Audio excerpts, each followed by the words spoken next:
She was just 8, barefoot, scrubbing the floor in silence, while the family gathered inside toasting the real granddaughter.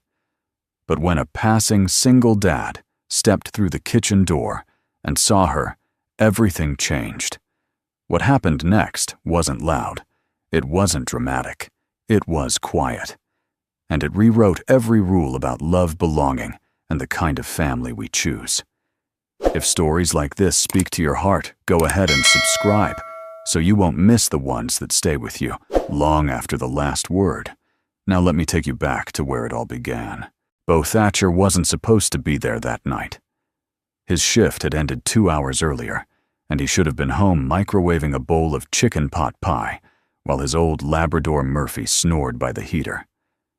But the sous chef had called in sick, and when Bo's phone rang, he didn't hesitate. The wedding was for a family he'd cooked for back in his fine dining days before life crumbled, and he still owed the restaurant manager a favor. The ballroom shimmered in soft, golden light. Crystal chandeliers dripped elegance. The laughter of the rich floated like perfume through the air. Bo moved silently through the kitchen, flipping crab cakes, with muscle memory keeping his head down. He didn't belong in that world anymore, not since Nora died. He was about to return to the prep station when he noticed a strange flicker of movement near the back corridor where the cleaning supplies were kept. Something didn't sit right. Maybe it was the stiffness in the air, or the way the light glinted off a puddle that hadn't been there 10 minutes ago. He followed the instinct that had never failed him as a father. The narrow hallway was dim, cold. As he rounded the corner, he saw her, a little girl maybe 8 years old, kneeling on the tile floor. She was furiously scrubbing with a rag twice the size of her hands. Her fingers were raw, her knees red against the soaked linoleum. She wore a frilly pale pink dress, one that didn't belong to this setting of mop buckets and industrial bleach. Her shoes' patent leather sat discarded by the door. Bo froze. She didn't see him at first. Her small shoulders trembled under the weight of invisible orders. She muttered to herself, barely audible. They said, "I have to finish before the cake. I'm not the real one anyway." He stepped closer, slowly, gently. "Hey, sweetheart. Are you okay?" She jolted upright, startled but didn't scream, just stared. Her eyes were huge, hazel with golden specks, and filled with a mix of fear, confusion, and something else Bo hadn't seen in a child's eyes for a long time, resignation. "Who told you to clean this?" he asked, keeping his voice low. She wiped her hands on the hem of her dress, embarrassed. "Grandma. She said I needed to stay useful. Juniper gets to be with the guests, 'cause she's her real granddaughter." Bo felt something crack deep in his chest. He crouched down to her level, his hands resting lightly on his knees. "What's your name?" he asked. "Saffron," she whispered. "Saffron," he repeated. "That's a beautiful name." "I'm Bo." She looked at him uncertain. Bo stood up, unbuttoned his chef's jacket, and gently draped it over her shoulders. "Come with me," he said, offering his hand. Her little hand slid into his without a word. Bo didn't think.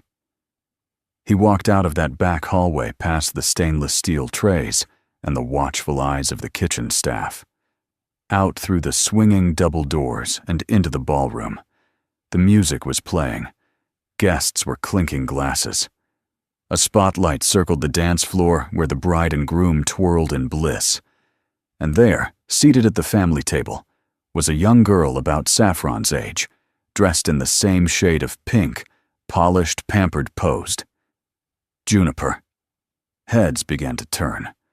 Bo kept walking Saffron beside him, barefoot and quiet jacket hanging awkwardly off her shoulders like a flag of forgotten dignity. The bride paused mid-spin. The groom blinked. Murmurs rose. Bo found the elderly woman he assumed was Grandma, Mirabelle Vale, diamond brooch, cold eyes, thin smile that cracked only when necessary. She looked up. "What is the meaning of this?" she snapped. Bo met her gaze steady. "This little girl," he said, "was scrubbing your kitchen floor, while your other granddaughter was being toasted by strangers. That child," Mirabelle said, each word laced with venom, "is not my granddaughter." Silence fell like a sheet over the room. Saffron's hand tightened in Beau's. He turned to the crowd, not caring anymore about his job, his bills, or the decorum they all worshipped like gods.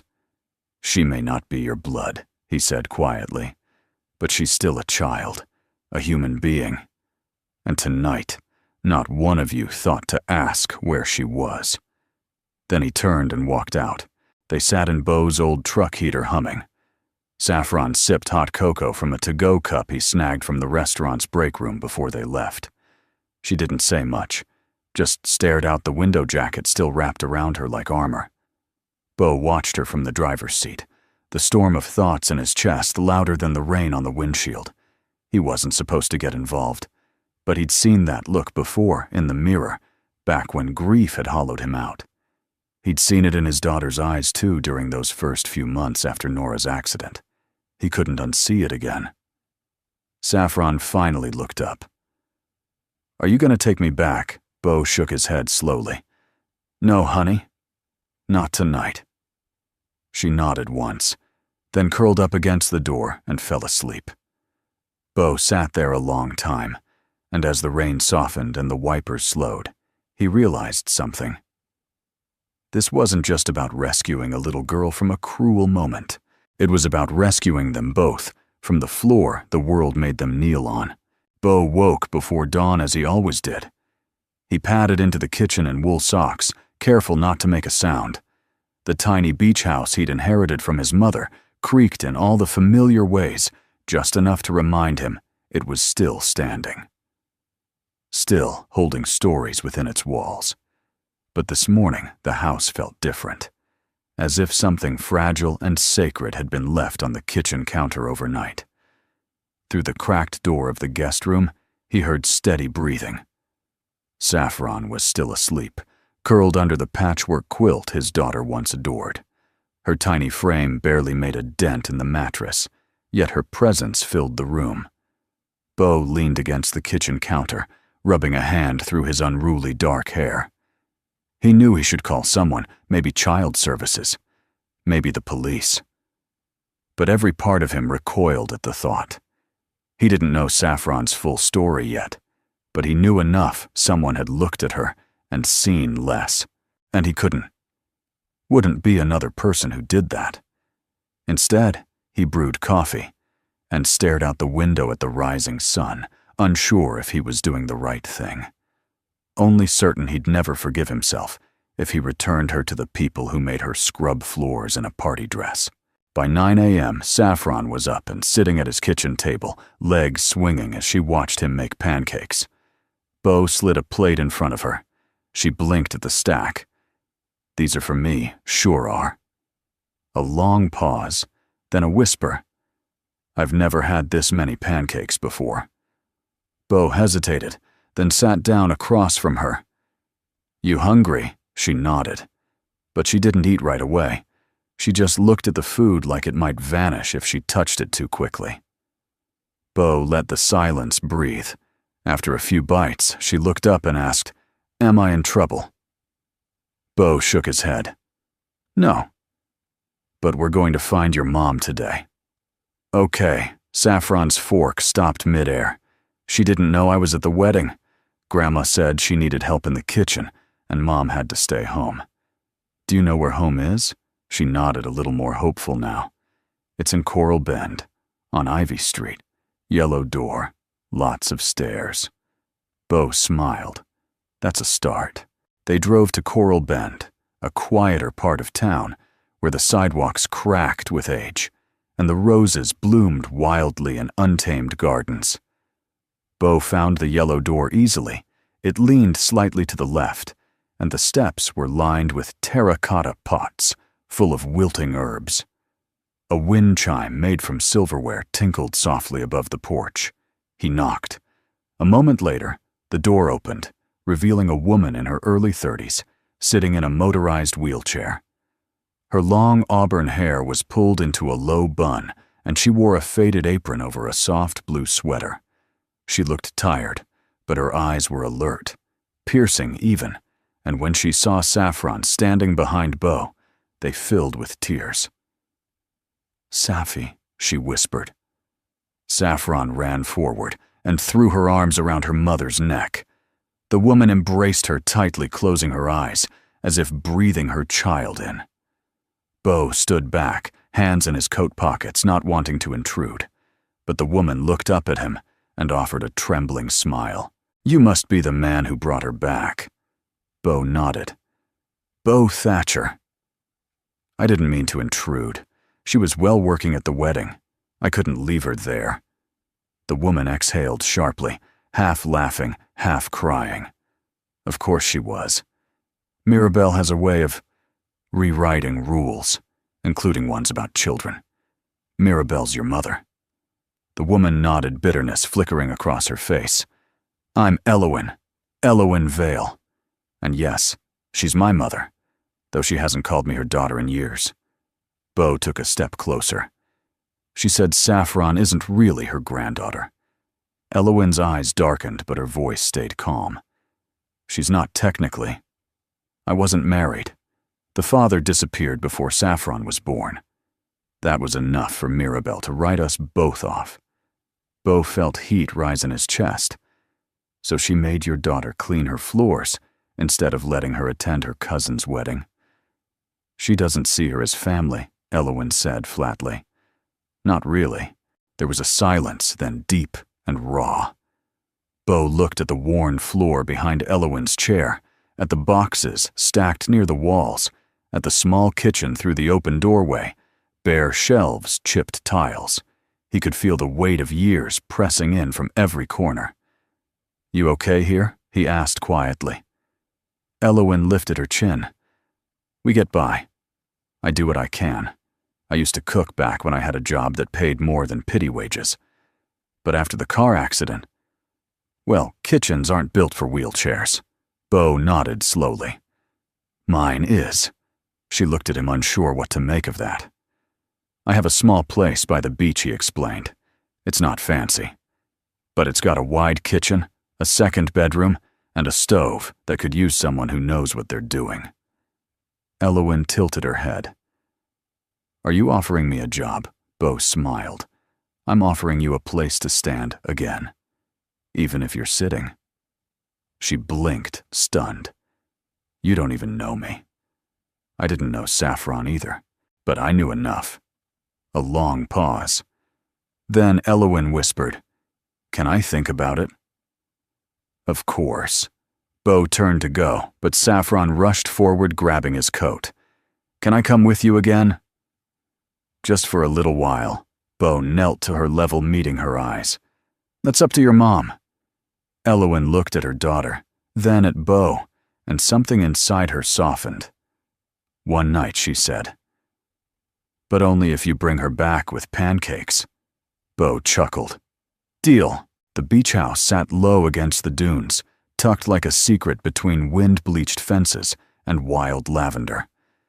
When Bo opened the front door, with Saffron at his side, the place felt almost reverent, like it too had been holding its breath. The house wasn't grand. The wood floors creaked, and the wallpaper in the hallway peeled at the corners. But the scent that lingered, vanilla salt and something like cinnamon trapped in the grain of old timber, felt like memory. It wasn't fancy, but it was warm, and more importantly, it had a kitchen. Bo watched as Saffron skipped ahead and dropped her small backpack near the couch. She paused in front of the refrigerator, like it was some kind of museum piece. "Can I get water fridge door top shelf?" Bo replied, already moving toward the sink. "Grab 2 cups." She opened the door carefully, her movements precise, like she'd been taught not to touch too much. It made something twist in Bo's chest. As he filled the kettle, he glanced across the room his daughter once used to dart across that same tile in socked feet, chasing Murphy with a wooden spoon. That spoon now sat in the drawer beside the sink. He hadn't opened that drawer in nearly a year. Saffron stood quietly beside him, her cup clasped in both hands. Bo offered her a wink. "We'll warm up cocoa in a bit. You ever try it with marshmallows?" She smiled, just barely, but it was there. "Only once. I wasn't supposed to, but the neighbor let me." "Well," Bo said, turning to the cupboard tonight, "we break rules for a good cause." That night, after Saffron drifted to sleep wrapped in his daughter's old quilt, Bo found himself staring at the stove. It was a vintage O'Keefe and Merritt cream enamel with chrome accents. His mother used to say it had a soul temperamental and noble. This stove, she once said, hands on hips and eyes shining only cooks for people who deserve to be fed with love. Bo hadn't cooked on it in months, not since Nora's passing. He'd used the microwave, the toaster oven, a borrowed griddle at the back of the community center. But the stove had sat cold. Tonight he reached out and placed a palm on the cool metal.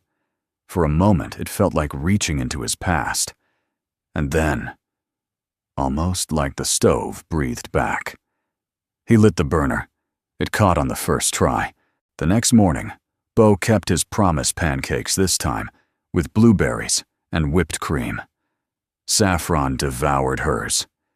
Between bites, she asked questions that came out of nowhere. "Did you always live here? Why did your wife die? Do you miss her still?" Bo answered each question with a gentle honesty that surprised even himself. "Yes, mostly. A car accident. A bad one. Every day. But it gets softer." She nodded slowly, like she understood more than she let on. "That's what Mama says about pain. It gets quieter, not gone." He smiled at her. "Your Mama's smart." That afternoon, the beach wind picked up scattering leaves across the deck and whistling through the eaves. Bo carried a box of old cookware from the shed into the kitchen, placing it on the counter. He hadn't needed the extra pans for years, but something told him it was time to dust them off. He paused, then reached under the counter and pulled out the old recipe box. It had belonged to his mother, worn wood-metal clasp index cards written in her swooping script. Some were smudged with butter, others curled at the edges. He hadn't opened it since her funeral. The lid creaked as he lifted it. Inside, nestled between cards for beef stew and lemon tarts, was the one recipe that always stayed near the top. Harvest Heart Bread, a dense, slightly sweet loaf with cinnamon, nutmeg, and honey-soaked walnuts. His mother had baked it every October, calling it the bread that remembers. Bo hadn't touched the card in years. He stared at it for a long moment. Then he called into the living room, "Saffron. You ever baked before?" She was in the kitchen within seconds, eyes wide with curiosity. Bo handed her a small apron, faded yellow, with a pocket stitched like a smile. "Let's make a memory." They mixed ingredients slowly, deliberately. He taught her to measure flour with a butter knife edge, to crack eggs, clean to fold walnuts in with care. She followed every instruction with reverent focus, asking questions in a soft, determined voice. When the dough was ready, Bo guided her hands as she kneaded. Her fingers, still small and bruised from the week before, pressed into the dough like she was sculpting a new world. They shaped it into a loaf and placed it into a greased pan. Bo opened the oven door. The stove, for the first time in so long, glowed like a hearth. As the bread baked, a warmth filled the house that wasn't just from the heat. It was the scent of cinnamon honey and something deeper. Something that had been lost and now miraculously was returning. When the timer dinged, they pulled the loaf out together. It crackled as it cooled, and Bo sliced off 2 thick pieces. He handed one to Saffron. She bit in, closed her eyes, and let out a sigh that sounded like relief. Bo watched her quietly. "Do you think my mama would like this?" she asked. "I know she would." They sat in silence, eating warm bread as the sun dipped below the dunes. Later that night, after Saffron had gone to bed, Bo stood alone in the kitchen.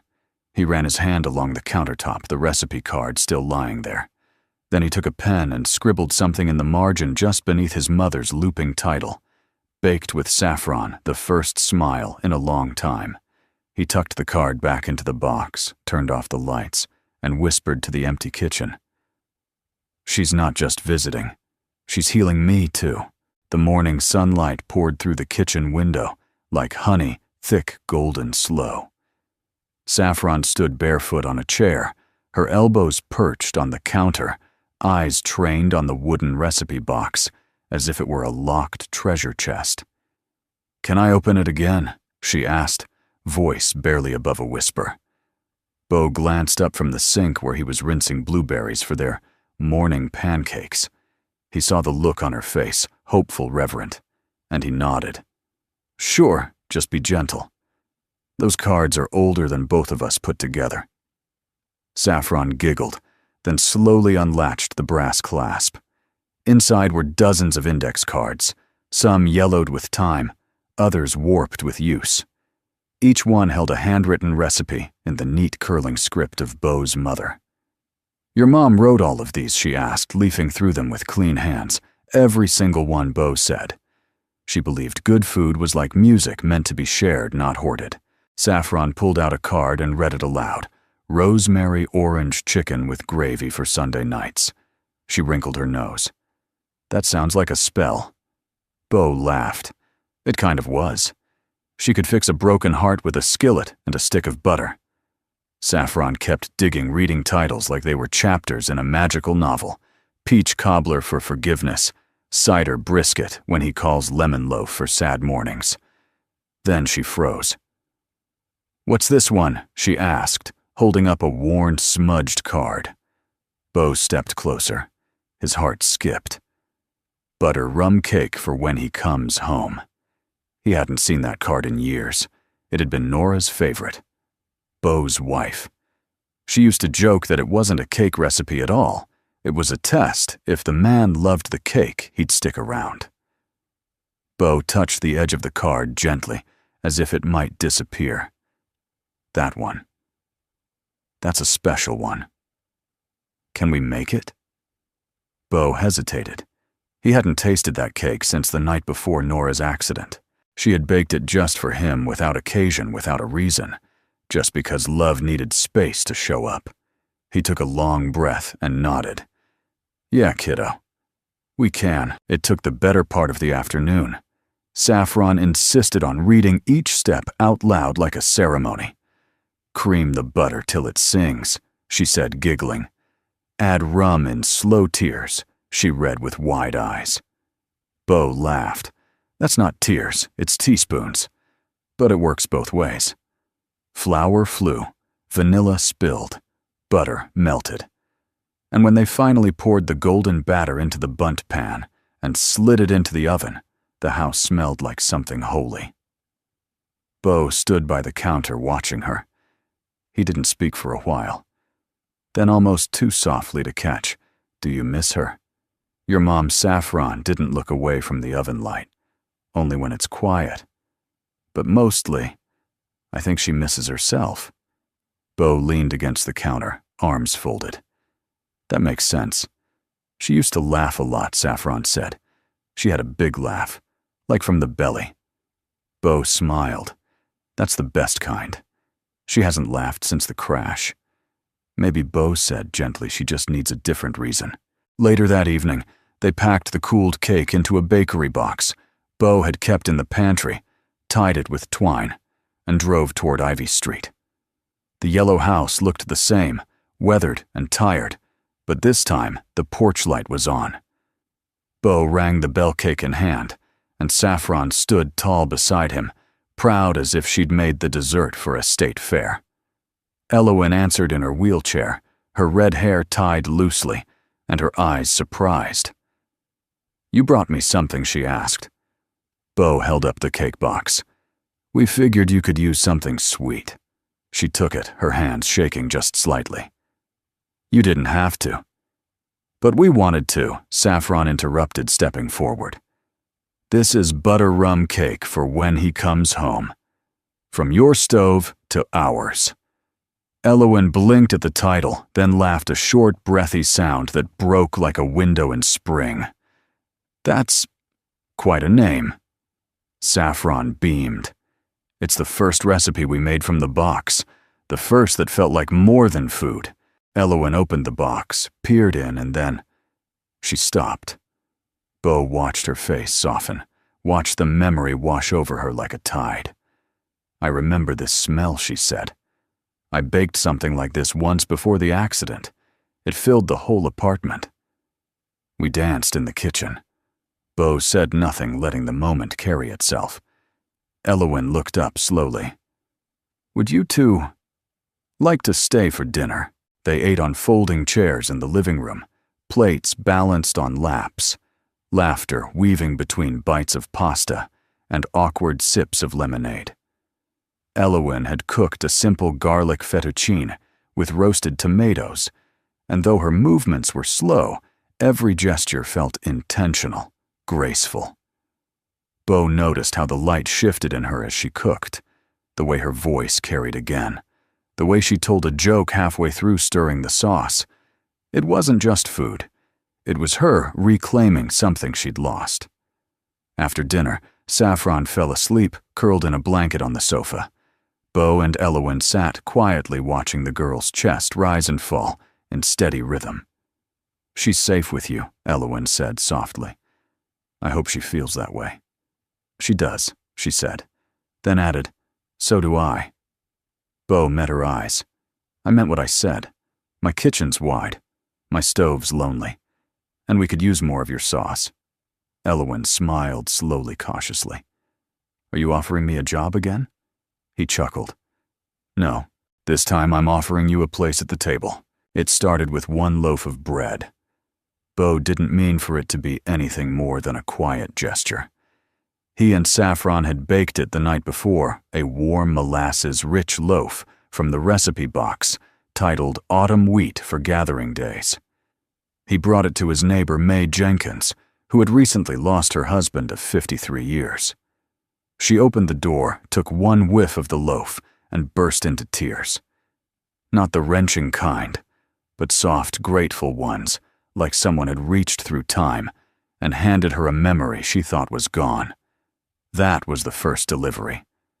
By the end of the week, Bo and Saffron had made 5 more loaves for 5 more neighbors each, with a small card tucked inside that simply read, "A taste of warmth from the stove by the sea." Saffron named it Bread Day. And like most of her ideas, it stuck.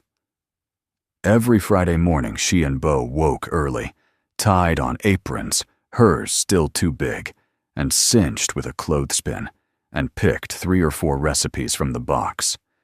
Sometimes Elowen joined them, her wheelchair nestled at the corner of the kitchen, a wooden spoon in hand, directing like a conductor, guiding a symphony. Their rhythm developed naturally. Saffron measured and sifted. Bo stirred and handled the heavy lifting.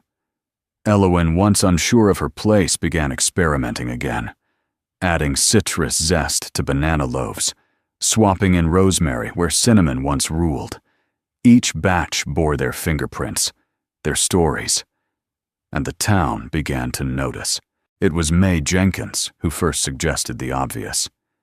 "You should sell these," she said, one Saturday morning, holding a still warm scone to her heart. "I haven't had anything like this since my wedding day." Bo smiled, brushing flour from his forearm. "We're just sharing." "Well," she said, fixing him with the stern look of a retired school principal, "maybe it's time the town shared back." By the second week of September, the front window of Bo's house bore a hand-painted sign courtesy of Saffron and her neon markers, the hearth breads, bites, and belonging. Open Fridays. Donations. Welcome. Smiles required. They didn't advertise. They didn't need to. The scent did the work, cinnamon and yeast and brown butter curling out toward the sidewalk like a whisper of welcome. People came slowly. At first, a retired fisherman, a tired mother with twin toddlers, a mailman with a sweet tooth. Then came the old couples, the lonely teens, a few tourists who wandered too far off the main road and found something they didn't know they were missing. And in the center of it all, Beau, Elowen, and Saffron, a makeshift family. One Friday near the end of the month, Beau stepped onto the porch just before opening and paused. The line stretched down the sidewalk, dozens of people. Some he knew, others he didn't. But they were there, waiting, laughing, holding coffee cups and folding chairs and dogs on leashes. Beau turned to Elowen, who had wheeled herself beside him with a fresh tray of cardamom braids, balanced carefully in her lap. "You seeing this?" he asked. She smiled, her eyes crinkling at the corners. "I am." Beau let out a low whistle. This isn't just bread anymore. Elowen looked out over the crowd. It's connection. You gave them more than warm crusts and soft centers. You gave them a reason to gather. Beau swallowed hard. "We gave them." She looked at him, then truly looked, and in her eyes he saw not just the woman who had survived grief and injury and rejection, but the girl she must have once been. The one who believed food could fix things, and for the first time in years, he let himself believe it too. Inside, Saffron had donned her honorary head baker sash, constructed from leftover ribbon and too many stickers. She greeted each customer like an old friend, handing out bread, wrapped in wax paper, and folded napkins bearing handwritten notes. One old man took a bite of lemon honey rye and said quietly, "This tastes like my mother's kitchen 1952. Then he handed her a $20 bill and refused change. Saffron tucked the bill into the donation jar, looked up at Beau, and whispered, "I think this is the best job ever." Beau chuckled. "It's not bad." Later that night, after the crowd dispersed and the house smelled like cooling dough and lavender soap, Beau found Elowen on the back deck. She sat with her eyes on the horizon, a light blanket over her lap, her hair loose and curling in the salt air. "You did good today," Beau said. "We did good," she corrected. They sat in silence for a moment. Then Elowen spoke quietly. "Do you ever feel like this is what we were supposed to do all along?" Beau leaned back in the chair beside her. "Yeah, I do."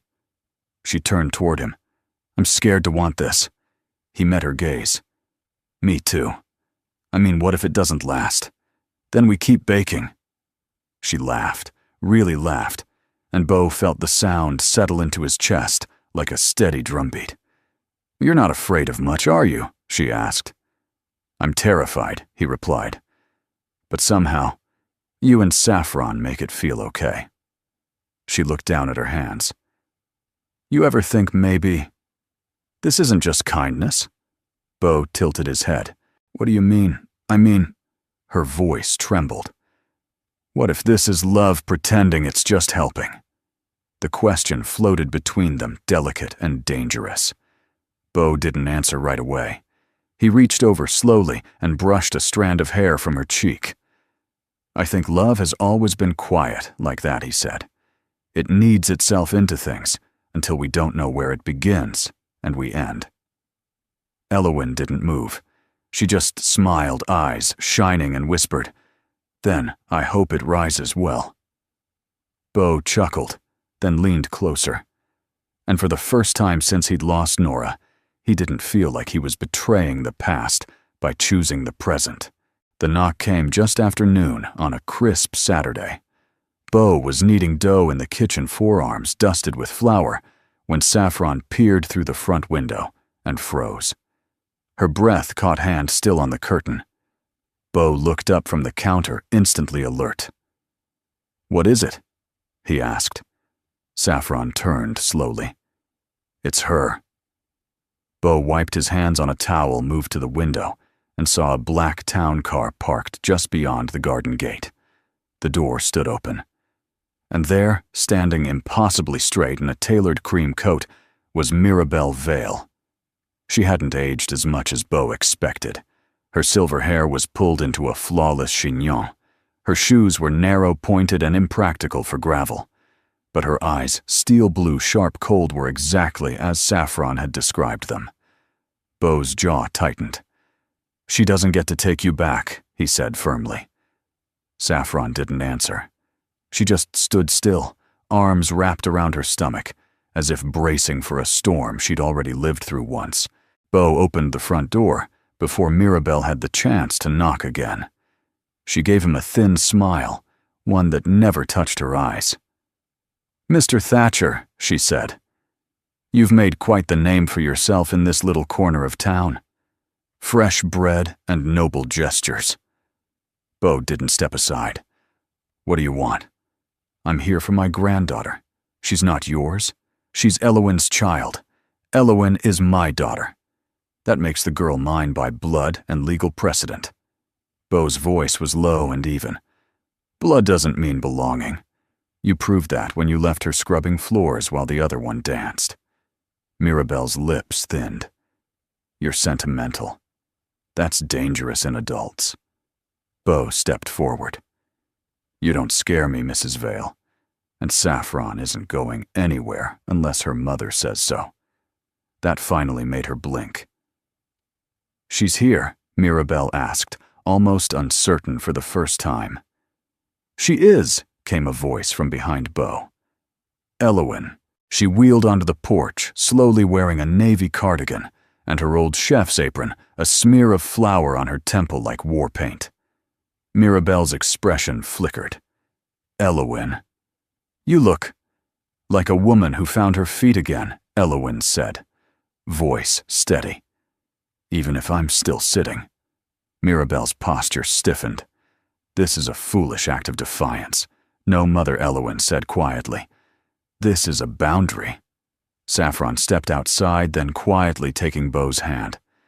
Mirabel looked at her, like one might regard a ghost, familiar, but uninvited.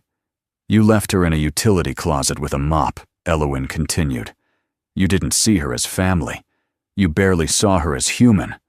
And now that people are whispering about the girl from the hearth, you've decided she matters again." "She is a Vale," Mirabel said sharply. "She has a responsibility. She has a childhood bow cut in. And it's not for sale." Mirabel glanced around the porch at the worn swing, the potted rosemary, the flour-dusted doormat, and her mouth twisted with disdain. "You've made her into a mascot. A pity project."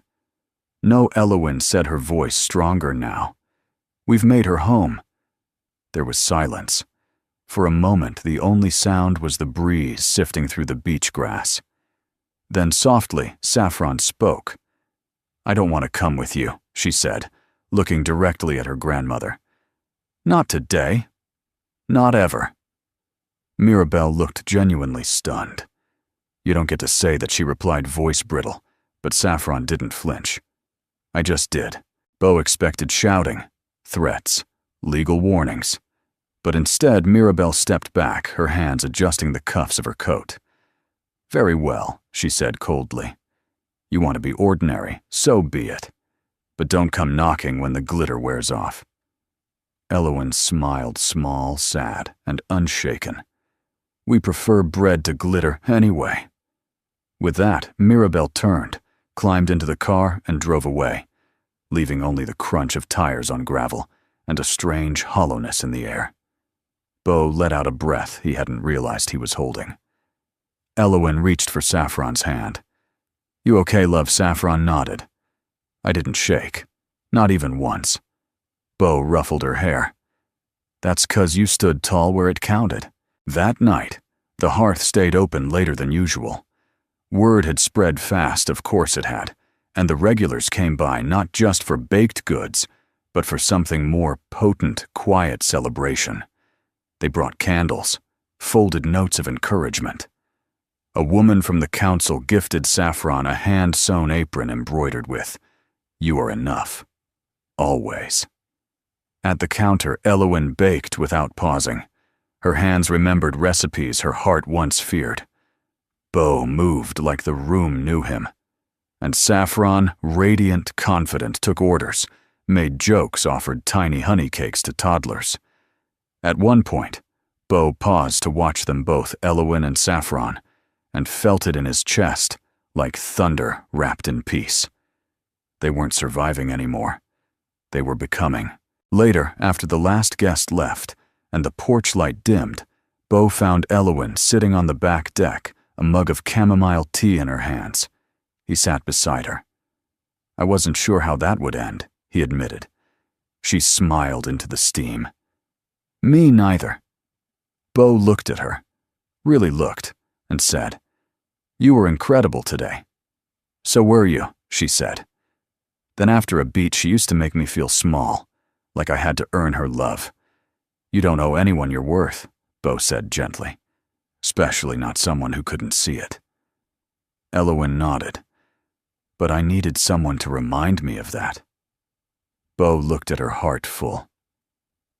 "I didn't remind you," he said softly. "You remembered all on your own. I just held the space until you did." She looked at him, then eyes full of something new. Trust, yes, but also the shimmer of something deeper. And maybe it had been waiting all along. The storm rolled in just before dawn. The windows of the beach house rattled lightly as wind tugged at the eaves and waves pounded the shore harder than usual. Bo awoke to the distant rumble of thunder, then the soft shuffle of feet just outside his room. He stepped into the hallway and found Saffron already awake, standing barefoot in her favorite oversized sweater, cradling the old recipe box in her arms. "I couldn't sleep," she whispered. The thunder sounded like someone knocking. Bo smiled gently. "No ghosts here, kiddo. Just weather with a temper." Saffron nodded but didn't move. Bo gestured toward the kitchen. "Come on. I think this morning calls for cinnamon toast and warm apple cider." They worked quietly in the soft yellow light of the kitchen, Bo slicing the bread they'd baked yesterday, Saffron dusting each slice with sugar and cinnamon like she was blessing them. Elowen wheeled in just as the toast was browning, wrapped in a flannel shawl, eyes still sleepy. Smells like my childhood," she murmured. Bo poured cider into mugs. That was the plan. Saffron brought the recipe box over and opened it carefully in front of Elowen. "We thought we'd pick something cozy." Want to help Elowen reached in fingers trailing across the cards like they were old friends. She pulled one out near the back, one Bo didn't recognize right away. The card was slightly water damaged, and the ink had bled in places. On the top, in Bo's mother's looping handwriting, was written, "For when he needs to know the truth." Beneath the recipe for honey almond scones taped to the back of the card was an envelope. Bo stilled. "What's that?" Saffron asked. Elowen gently peeled the envelope from the back and turned it over. In faded blue ink, one word was written, Bo. His name. In his mother's handwriting. Bo swallowed hard. "I didn't know this was in here," he said. He opened it slowly, carefully, like the paper itself might crack. Inside was a single sheet of stationery folded once. "My Bo. If you're reading this, it means the box found its way to the right hands. I never was good at talking about feelings face to face. That's why I baked. That's why I left you this mess of flour and sugar and hope. There's something you need to know. I saw what Nora saw in you long before you did. You were always the kind of man who protected quietly, who stepped in when no one was looking. You were your father's heart and my steadiness combined. But I also saw how you shut down after she died. And I know what you're thinking. How dare I write this from beyond? But son, grief doesn't end you. It asks you to change, to grow. And when the time comes that someone new shows up in your kitchen, not just in your house, but in your kitchen, you'll know what to do. Don't be afraid to love again. Love isn't a betrayal. It's the only way to survive. So make the scones. Bo, then tell her." Mom. Bo stared at the letter for a long time. He read it twice, then a third time. The kitchen was silent except for the hum of the fridge and the low whistle of wind outside. Saffron climbed onto the chair beside him, eyes full of gentle curiosity. "Are you okay?" Bo nodded, blinking quickly. "Yes, sweetheart. He looked at Elowen. "I just didn't know how much she still knew me." Elowen said nothing, only reached out and squeezed his hand. They made the scones together that morning. It felt sacred. They moved as one saffron-zesting lemon Elowen, measuring flour with a steady hand, Bo whisking with quiet focus. The house filled with the scent of butter and almond-sweet citrus and memory. The first batch came out golden and tender.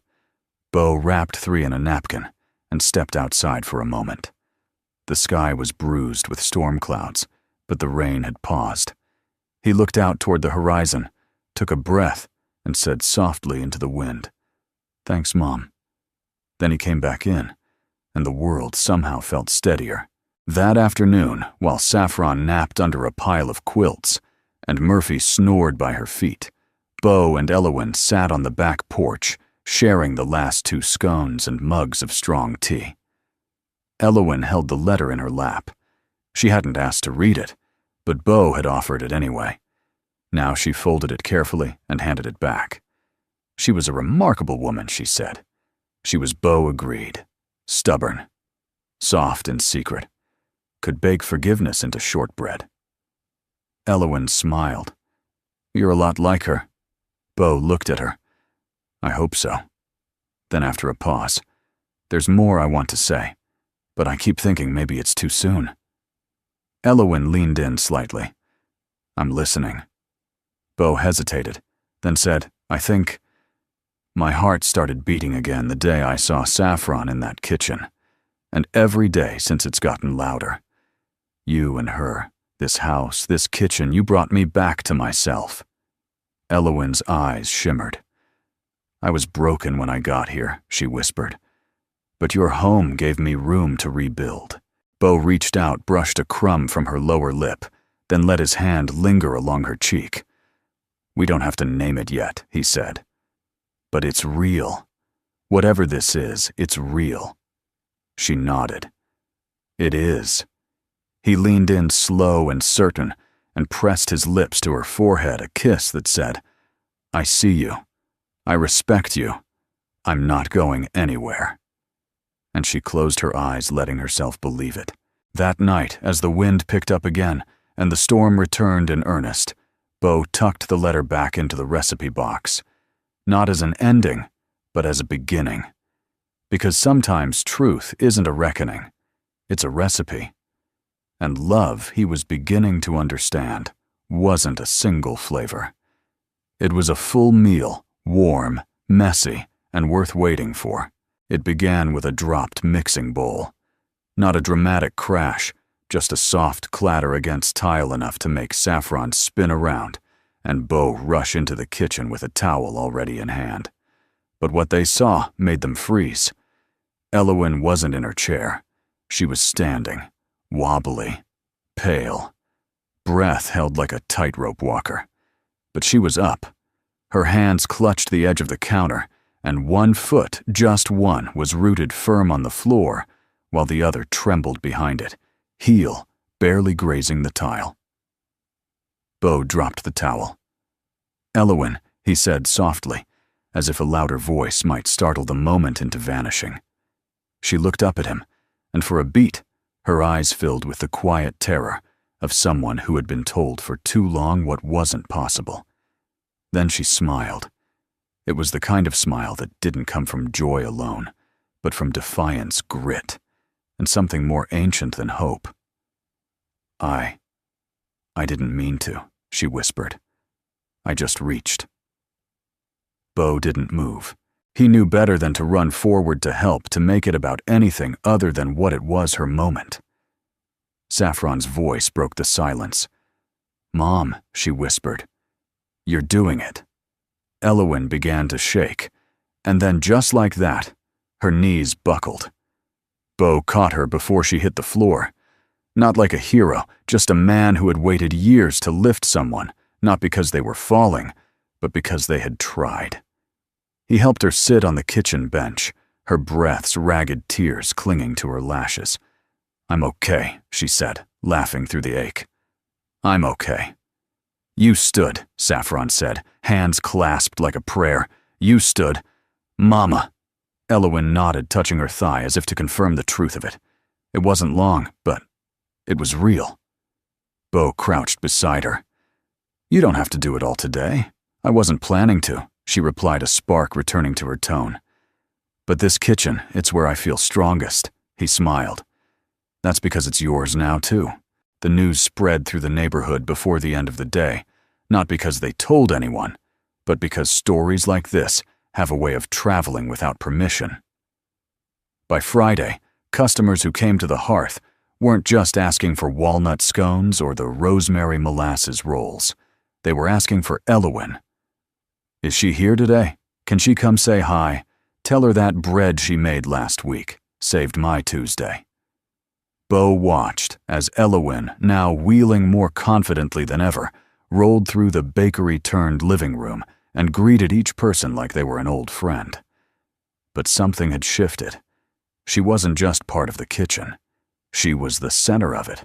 That Saturday, Mae Jenkins pulled Bo aside as he was boxing up a dozen orange cardamom buns. "You ever think about making this permanent?" she asked. "It is permanent," Bo said. Confused. "I mean a real storefront," Mae clarified.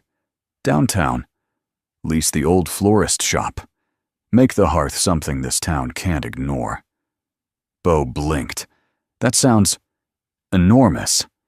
"You're already feeding half the county from your porch," she said, raising an eyebrow. "Time to let the oven match the dream." Bo didn't answer right away, but the idea lodged in his chest like rising dough, quiet, warm, expanding by the hour. Later that night, Bo brought it up over dinner.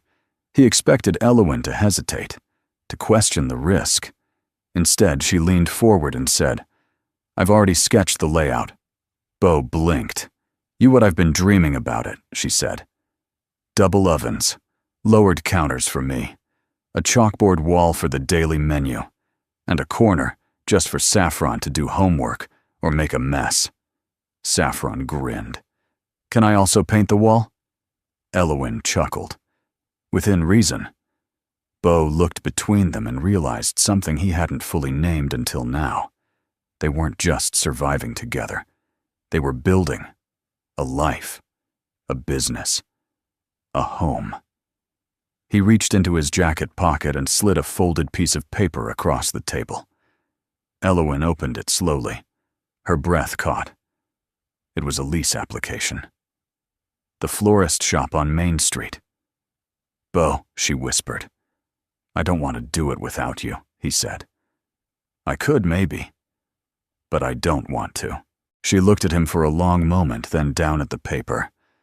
"Let's build something they can't ignore," she said softly. 2 weeks later, the florist sign came down. The hearth moved into its new walls with the help of neighbors donated paint secondhand chairs and 36 volunteers who insisted on taste testing every new menu item. The smell of cinnamon and yeast wrapped around the building like a welcome mat. Elowen oversaw the layout from her chair, like a general marshalling troops. Bo handled the heavy lifting, and Saffron declared herself Minister of Joy, placing stickers on the register and naming the sourdough starter Waffles. On opening day, a local newspaper ran a feature story, "From Grief to Gratitude," the bakery that's feeding more than stomachs. Lines stretched down the block. People came for the food. Yes, but they stayed for what it represented. A woman who learned to stand in a world that told her she couldn't. A child who went from invisible to unforgettable. And a man who dared to love again through the language of bread. That night, after the last door locked and the last crumb was swept from the floor, Bo turned off the lights one by one. He found Elowen sitting at the front counter, the new sign behind her gleaming softly. The hearth, where every step is love. He poured 2 glasses of cider and handed her one. "We did it," he said. She smiled. "We are doing it." Then she added quieter, "And I think I want to learn to walk again." Bo didn't respond right away. He didn't need to. He just reached for her hand and held on. It was Saffron's idea. She had been unusually quiet one afternoon, sitting at the back corner of the bakery, with a pencil in one hand and a blank index card in the other. Bo noticed her furrowed brow and the way her lips moved like she was rehearsing something under her breath. He let her be. When she finally approached the counter, cheeks flushed, she slid the card toward Elowen and said softly, "I want to tell people, all of them, about me." Elowen set down her spatula, wiped her hands on her apron, and looked at the card. A simple title was written across the top in a child's slanted handwriting, "The Girl Who Wasn't Chosen, but Chose Herself." Beneath it was a short, handwritten note, not long, not fancy, but braver than anything Bo had ever read. Elowen read it once, then again, and by the time she lifted her head, there were tears caught in her lashes. Bo read it over her shoulder. "I'm Saffron Vale. My grandma once told me I wasn't really part of the family. But family isn't just names and blood. It's who shows up, who sees you, who lets you take up space. I used to think I had to earn love. Now I know better. Now I help bake it. And that's enough." The community potluck was already on the calendar. It had been Elowen's idea, a celebration of the first full month since the hearth opened on Main Street. She wanted it outside on the wide lawn in front of the bakery, with long tables, borrowed folding chairs, and enough shared dishes to make every guest feel at home. Bo had handled permits, food safety signage, and corralling local musicians. Saffron had painted a banner that stretched across the shop's awning. "You belong here." The morning of the event, the sky was blindingly blue. The ocean breeze carried the scent of lavender and rising dough. And Bo couldn't help but feel that this exact day was what they'd all been climbing toward without even knowing it. By 4 o'clock, the lawn was full. There were elders with walkers, teenagers with headphones, families with picnic blankets, and even a few tourists who wandered in, charmed by the music and the smell of roasted garlic and baked peaches. Saffron stood near the folding table where Bo and Elowen had laid out trays of olive focaccia, sweet corn muffins, and 4 dozen slices of buttermilk pie. Her eyes scanned the crowd like she was searching for someone, or something. Bo approached with 2 lemonades and handed her one. "You nervous?" Saffron nodded. "A little, but also kinda strong." Bo smiled. "That's how you know it's the right time." A small bell rang above the bakery door. Elowen wheeled herself out, holding the recipe box, now polished and adorned with hand-painted flowers, courtesy of Saffron. She placed it gently on the table beside the pies. Bo noticed something tucked into the side of the box. Saffron's card, her story, right where everyone could see it. Bo's heart clenched with pride. As the sun dipped low and the music slowed to gentle strings, Elowen tapped a spoon against a glass and called the crowd to attention. "I wasn't sure I wanted to speak tonight," she said, "but I've learned that when your child finds their voice, you have to follow their lead." She looked over at Saffron, who stood barefoot in the grass arm slightly behind her back. "I used to think healing was something that happened in private," Elowen continued, "in small rooms with whispered hope. But I've come to believe that real healing happens in the open, when someone dares to say, 'This is who I am, and I'm not hiding anymore.'" She gestured to the recipe box. "There's a card in here tonight that didn't come from me, or Bo, or even his mother. It came from someone braver than any adult I know. And if you'll allow her, she'd like to read it to you." There was a beat of silence, then a wave of soft applause. Saffron stepped forward. Bo's chest was tight as he watched her climb the 3 wooden steps to the small porch, stage card in hand. She looked out over the sea of faces and took a deep breath. Then she read. Not rushed, not trembling. Clear. Steady. Honest. When she finished, the crowd didn't erupt. They didn't shout. What they did instead was more powerful. They stood. Every last person. And as Bo looked out over the lawn, he saw hands reach for hearts, eyes fill with tears, heads bow with reverence. They weren't clapping for pity. They were clapping for truth. Afterward, as the stars blinked awake and lanterns cast pools of amber across the tables, people approached Saffron one by one. A retired teacher who had once been adopted late in life. A middle-aged man raised by his older sister. A woman who had grown up in the foster system carrying her last name like a question mark. They told her their stories, and in return, she gave them slices of pie and hugs that felt like memory. Near midnight, Bo sat on the porch steps beside Elowen. The lawn was nearly empty now. A few folding chairs squeaked in the wind, and a crumpled paper napkin danced near the curb. She did it, he whispered. She is doing it, Elowen said. And because she did, I think I can too. Bo turned.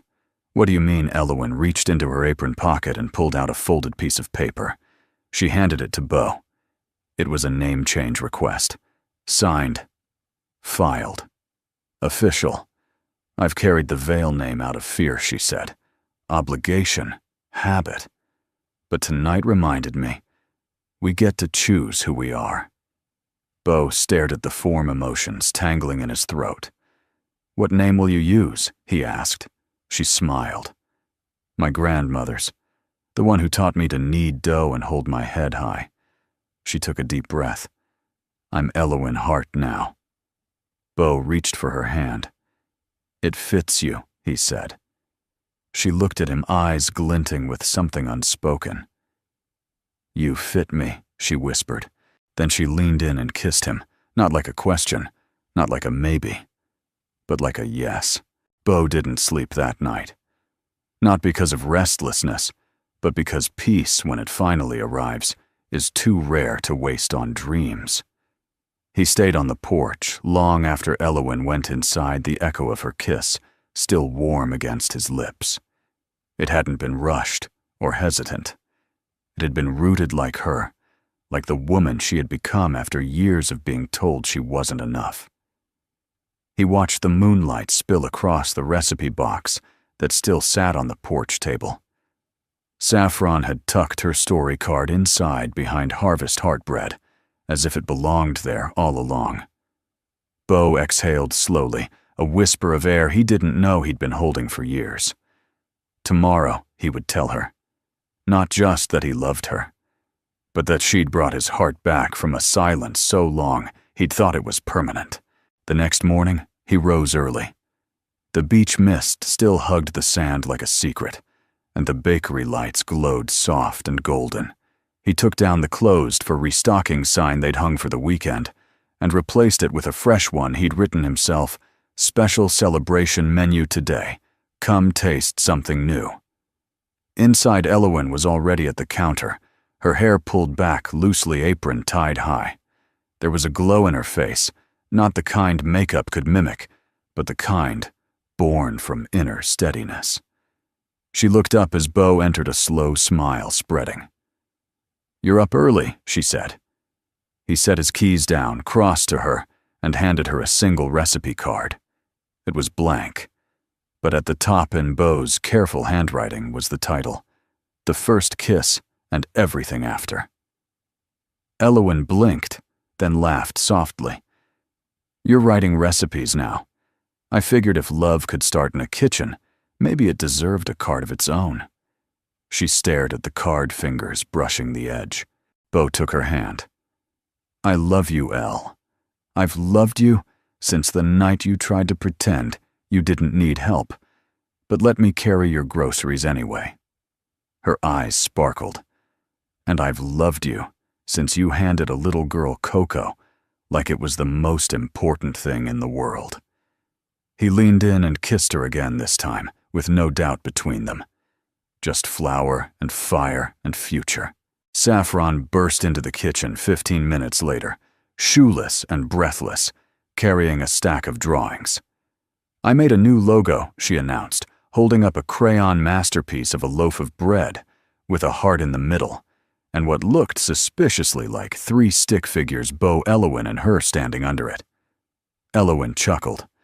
"That's beautiful, honey." Bo ruffled her hair. "I think we've just found our new house seal. I even have a new idea for a menu item," Saffron added. "Something sweet and a little spicy." Bo raised an eyebrow. Yep." She held up a second drawing. "Cinnamon Love Twists. It's like a cinnamon roll but twisty. And we shape it like hearts." Elowen looked at Bo. "I think we've created a monster." He laughed. "A brilliant, unstoppable monster." The hearth buzzed with quiet energy all afternoon. The regulars came early, drawn in by the promise of a celebration menu. Bo introduced the new item, Saffron's Cinnamon Love Twists, served warm with a drizzle of cardamom glaze. They sold out in an hour. But the real surprise came just after 3 o'clock, when a courier walked in, holding a large white envelope. He asked for Elowen by her old name, Elowen Vale, which made Bo's stomach drop for just a second. Elowen took the envelope, thanked the courier, and opened it carefully. Inside was a letter and a check. Mirabelle Vale's signature was scrawled at the bottom. Bo stepped closer, concerned. "What is it?" Elowen read silently for a long time. Then she folded the letter, slid it into her apron, and handed Bo the check. Made out to the hearth. Amount $25,000. Bo's eyes widened. "She's funding us." Elowen shook her head. "She's absolving herself. That's not the same thing. What do you want to do with it?" Elowen paused. "I think we frame it. Hang it in the bathroom." Bo blinked. The bathroom. As a reminder, she said that what tried to flush us away couldn't. He laughed so hard he had to sit down. Saffron, watching from behind the counter, grinned and added it to her drawing a framed check above a toilet. That evening, they hosted a soft dinner invitation only. Mae Jenkins, the city librarian, the local grocer's wife, even the music teacher who'd once discouraged Elowen's ambition, all gathered at long wooden tables. Bo and Saffron had sanded and painted by hand. They served roasted butternut squash soup, warm apple cheddar biscuits, and for dessert, a single dish. The first kiss and everything after. It was a variation on Bo's mother's butter rum cake lighter, with lemon zest and a hint of raspberry reduction. Sweet with depth, familiar, but new. Bo plated each slice himself. Elowen watched from the window, her eyes misting when she heard a guest say, "I think this tastes like falling in love." At the end of the night, Elowen stood and gave a toast, but instead of lifting a glass, she lifted Saffron's, drawing the one with the bread heart and 3 stick figures. "This," she said, "voice steady, is our real logo. A little crooked, a little colorful, but full of heart, full of story." She looked at Bo, and full of beginnings. Bo took her hand as the room applauded. Later that night, the 3 of them stood in the kitchen barefoot, laughing over a spilled jar of flour. Bo looked at the mess and sighed. "Do we clean or just embrace the chaos?" Elowen grinned. "Both. Always both." And Saffron, arms stretched wide, declared, "This is what forever feels like." Bo looked at her, then at Elowen. And for the first time in his life, he agreed completely with a kid covered in sugar. Autumn settled over the town with the quiet confidence of something that had nothing left to prove. The wind turned crisp. Leaves rustled like old songs down Main Street. And at the corner of Juniper and Ellis, the hearth stood warm and golden, spilling the scent of cinnamon-browned butter and honeyed apples onto the sidewalk. Inside the bakery had become more than a kitchen. It was a kind of sanctuary. Each corner held a story. The shelf near the register displayed a growing collection of thank you notes and photos left by guests. The chalkboard wall bore Saffron's ever-changing doodles and daily affirmations. Today's read, "You matter more than you know, and we made pie." The community now called the trio by a kind of folklore shorthand, Bo and Elowen, and the girl with the apron full of truth. And on this day, 1 year since the girl first scrubbed floors in silence, and 1 year since a man dared to say, "This is not okay," a new chapter quietly unfurled. They had planned a small celebration, just a few regulars, some warm cider, a caramel pear tart with Saffron's name written in icing. But when Bo arrived to unlock the door that morning, there were flowers on the steps. Dozens. Wrapped in parchment tucked in mason jars tied with twine and paper tags. Each one had a note. "Thank you for seeing us. You made us believe in good people again. This is more than bread. It's home." Bo stood in the doorway, overwhelmed. Elowen came up beside him, lips parted in quiet wonder. And then Saffron ran down the street, her backpack bouncing, cheeks flushed. "I saw them from 2 blocks away," she shouted. "Is it like a flash mob for kindness?" Elowen laughed.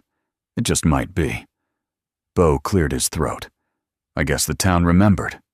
"No," Saffron said, beaming. They never forgot. That afternoon, Elowen wheeled herself onto the porch and unwrapped a package she'd been waiting months to open. Bo stood beside her. Saffron bounced impatiently on her toes. Inside was the final piece, a handcrafted wooden sign carved by a local artisan, sealed and painted in gold.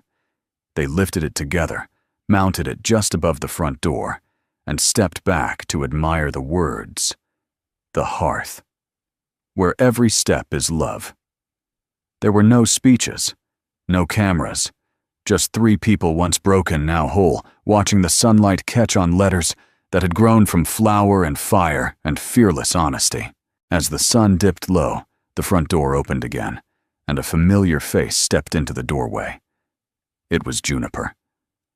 Bo recognized her first, taller now, more grown up, dressed in a soft blue coat, and holding something in her hands, a sketchbook. Saffron went still beside him. Juniper looked nervous, but determined. "Hi," she said. "I saw the article. About everything." Elowen stepped forward slowly, her voice calm. "You're always welcome here."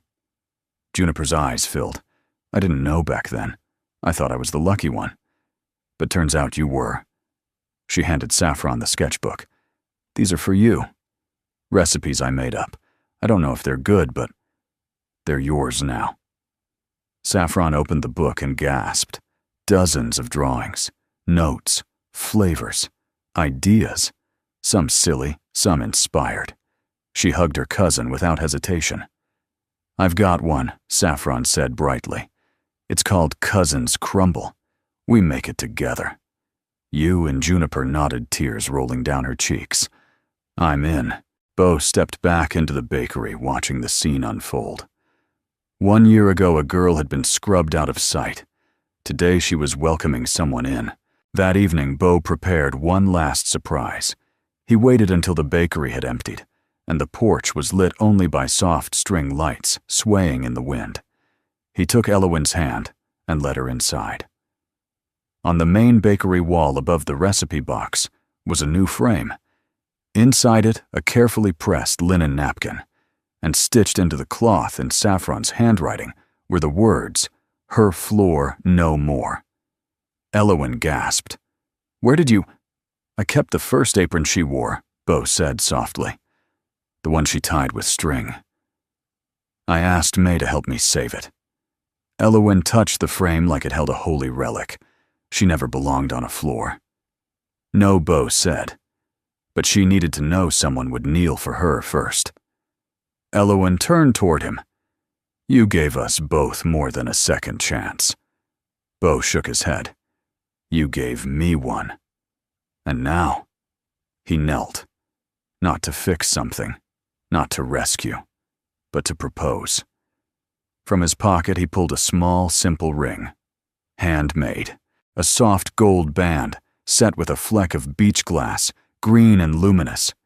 He looked up at her heart steady. "Elowyn Hart," he said, "will you marry me, not to save you, not to complete you, but to walk beside you for every single imperfect, beautiful step we've got left?" Her hands flew to her mouth. She whispered, "Yes." Then louder, "Yes. Beau. Yes." Beau rose. They kissed, and behind them from the kitchen door, Saffron shouted, "About time." Weeks passed. Leaves fell. The air sharpened.